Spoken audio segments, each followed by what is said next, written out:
Je n'aime pas me planifier parce que ça bloque la procréation et moi je veux faire les enfants que Dieu m'a destinés. Comme Aminata Diallo, la trentaine révolue, de nombreuses femmes ont des idées préconçues sur la planification familiale. Elles pensent que les contraceptifs risquent de les empêcher d'enfanter à jamais et de perturber aussi leur cycle menstruel. Pour elles, la planification familiale leur cause plus de problèmes que de solutions dans leur ménage. C'est pourquoi Oumou Hawa Sidibé, mère de 5 enfants, n'en veut pas. Moi, je n'utilise pas parce que j'entends parler par les amis qu'il y a beaucoup d'inconvénients. Quand tu prends le produit, certains ne voient pas leurs règles régulièrement encore.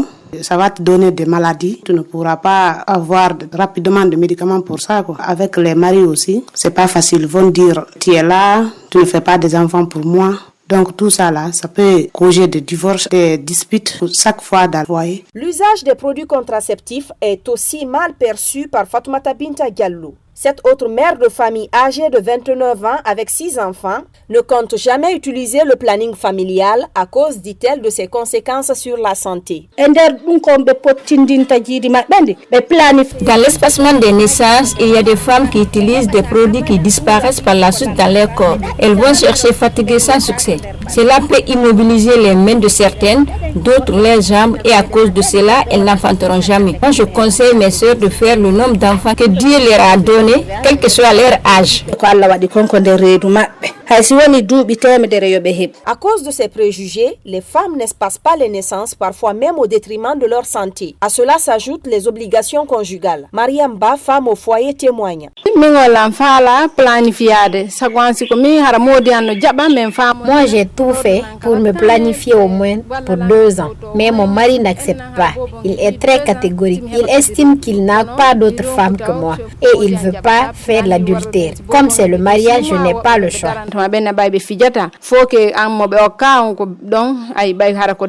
Pourtant, dans les structures sanitaires de la région de Boké, les produits contraceptifs sont disponibles malgré la présence du Covid-19. Leur coût varie entre 3 000 et 10 000 francs selon le type. La sage-femme maîtresse de l'hôpital régional de Boké, Aïcha Kader Bangoura, fait son constat de la fréquentation de son service par les femmes.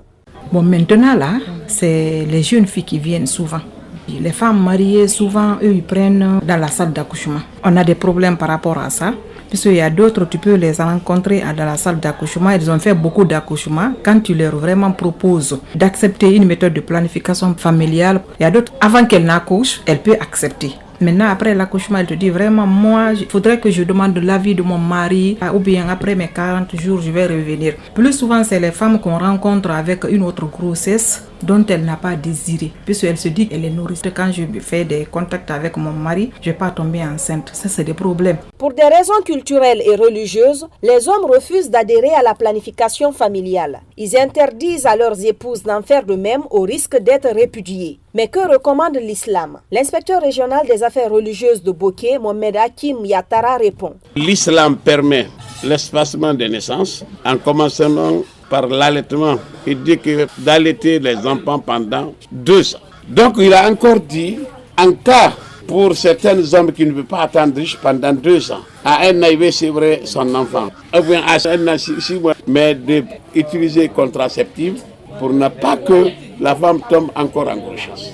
J'ai dit le problème des religieux dans ça, c'est lui qui a interprété le mot planification. Ils ont écrit en arabe arrêt systématique de la naissance. On dit tahadidun nasli. Donc quand tu dis ça à un religieux, c'est-à-dire que tu es même en contradiction avec la religion, il ne peut pas vous écouter. Sinon c'est permis.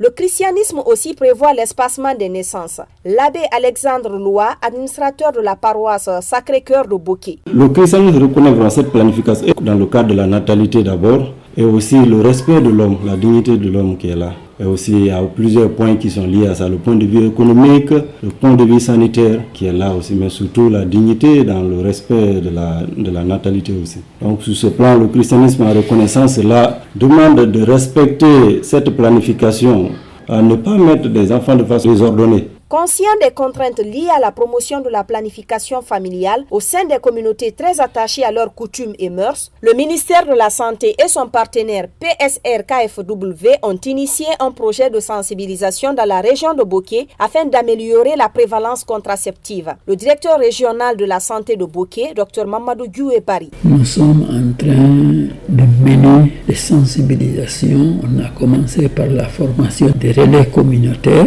parce que c'est eux qui représentent le premier contact avec les populations, avec le personnel de santé. Après, au niveau poste de santé, au niveau centre de santé, au niveau hôpital. Et l'une des grandes difficultés se trouve au niveau des maris. Certains maris n'acceptent pas que leurs femmes font la planification familiale. Alors que la planification familiale, comme son nom l'indique, c'est vraiment au niveau de la famille. Donc le mari doit être obligatoirement impliqué. Pour justement amener les hommes à s'intéresser à la planification familiale, les autorités ont adopté une nouvelle stratégie dans la composante communication et mobilisation sociale du dit projet. Il s'agit du concept Marie Modèle. C'est le centre de formation Appui au développement CEFAD qui est chargé d'exécuter ce projet en consortium avec 2 autres ONG locales en vue de mieux informer les citoyens des avantages de la PF. Dr Alassane Bari. Nous allons travailler avec les leaders religieux dans le cadre de la mise en œuvre des activités de plaidoyer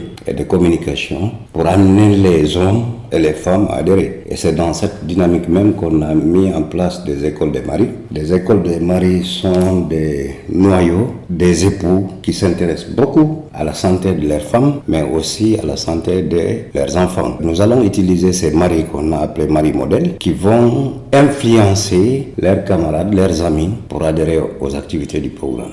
Au plan national, d'autres actions prioritaires sont réalisées dans le but d'accroître davantage la prévalence contraceptive. Parmi elles, l'intégration de la planification familiale dans toutes les formations sanitaires publiques et privées du pays, l'offre de toutes les méthodes contraceptives et l'organisation des campagnes de distribution gratuite des produits pour ne citer que ceux-là. Malgré ces acquis, des défis restent à relever par le département de la santé, indique la responsable de la planification familiale, Dr Siré Kamara.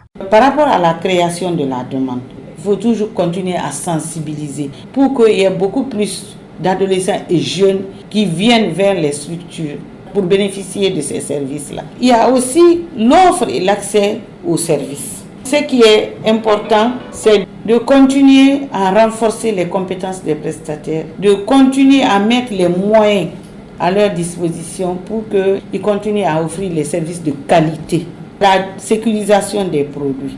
Et nous avons aussi les finances. En 2019, le ministère de la Santé a acheté les produits contraceptifs à hauteur de 13 milliards de nos francs, ce qui est vraiment un acquis très important. Mais il reste encore, parce qu'il y a une grande partie des produits qui sont achetés par les partenaires. La vision du ministère de la Santé, c'est de pouvoir pérenniser cet acquis-là. Donc il y a besoin de mobilisation de ressources endogènes pour couvrir tous les besoins en matière de la planification familiale. Le Fonds des Nations Unies pour la population est l'un des partenaires techniques et financiers qui appuie le ministère de la Santé dans le cadre de l'amélioration de la santé maternelle. L'UNFPA est le principal bailleur dans l'achat des produits contraceptifs. Il participe aussi à la formation des prestataires de santé et à la sensibilisation des communautés. Au regard de la situation de la planification familiale en Guinée et pour permettre à toutes les femmes d'accéder aux contraceptifs, la chargée du suivi du programme associé santé de la reproduction à l'UNFPA, le Dr Asma Diallo, recommande. Il faut renforcer encore tout ce qui est supervision et suivi. Et surtout que les produits, nous les amenons gratuitement. Donc il faudrait qu'on renforce beaucoup plus l'aspect communication pour que les femmes sachent que les produits sont disponibles. Et c'est vraiment gratuit.